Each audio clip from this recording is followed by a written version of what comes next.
তো জিততে হইলে তো আমাকে আমাকে তাহলে তো বিকিনি পড়তে হবে। বিকিনি বিতর্কে ট্রলের শিকার হয়ে লাইভে কান্নায় ভেঙে পড়লেন মিস ইউনিভার্স প্রতিযোগিতায় অংশগ্রহণ করা তানজিয়া জামান মিথিলা। 15 নভেম্বর শনিবার নিজের ফেসবুক লাইভে এসে বলেন, আমাকে অন্য দেশের মানুষ ট্রল করলে সমস্যা নেই, কিন্তু আমাদের দেশের মানুষ তো দেখছে আমি কি কষ্ট করছি। এত বড় প্রতিযোগিতায় একজন ভালো কন্টেস্ট্যান্ট হয়ে এত ডিসিপ্লিন মেনে সময় মেনে কত কিছু শেখার চেষ্টা করছি। এত কিছু করেও যদি নিজের দেশের মানুষের কাছ থেকে সামান্য প্রশংসা না পাই তাহলে সেটা খুবই কষ্টের। সো আপনারা যদি সবাই মিলে যদি আমাকে সাপোর্ট না করেন এবং উল্টাপাল্টা কমেন্ট করতে থাকেন তাহলে কিন্তু আমি পারবো না। বিকিনি পরা নিয়ে সমালোচনার জবাবে মিথিলা বলেন, আমি কতবার বলবো আমি যদি বিকিনি না পরি তাহলে টপ 30তেই যেতে পারবো না। আপনারা তো চান যে আমি জিতি, তো জিততে হলে আমাকে বিকিনি পরতেই হবে। এখানে ধর্মের কোনো বিষয় নেই।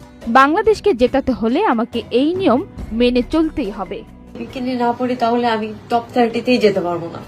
বিশ্বের সবচেয়ে জমজমাট ও মর্যাদাপূর্ণ সুন্দরী প্রতিযোগিতা মিস ইউনিভার্সের ৭৪তম আসরে বাংলাদেশের প্রতিনিধিত্ব করছেন মডেল ও অভিনেত্রী তানজিয়া জামান মিথিলা। গত সেপ্টেম্বর মিস ইউনিভার্স বাংলাদেশ ২০২৫-এর মুকুট জয়ের পর দেশের পতাকা হাতে গত অক্টোবরের শেষ দিকে তিনি উড়ে গিয়েছিলেন প্রতিযোগিতার মূল মঞ্চ থাইল্যান্ডে। থাইল্যান্ড থেকে সামাজিক যোগাযোগ মাধ্যমে নেটিজেনদের মাঝে চলমান বিতর্কের বিষয় নিয়ে একটি ভিডিও বার্তা দিয়েছেন মিথিলা। সেখানেই দেশের মানুষের প্রতি তীব্র ক্ষোভ ও হতাশা প্রকাশ করে তিনি তুলে ধরেছেন প্রতিযোগিতার কঠিন বাস্তবতা। তো জিততে হইলে তো আমাকে তাহলে তো বিকিনি পড়তে হবে। তিনি আরো বলেন, এই জায়গাটা খুব বড় একটি প্ল্যাটফর্ম, এত মানুষের সঙ্গে প্রতিযোগিতা এবং সবাই খুব ভালো, কারো মন খারাপ নয়।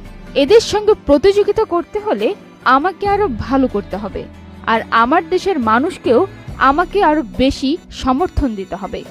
সো বাংলাদেশকে ভোট করুন, আমাকে ভোট করুন। বান্না।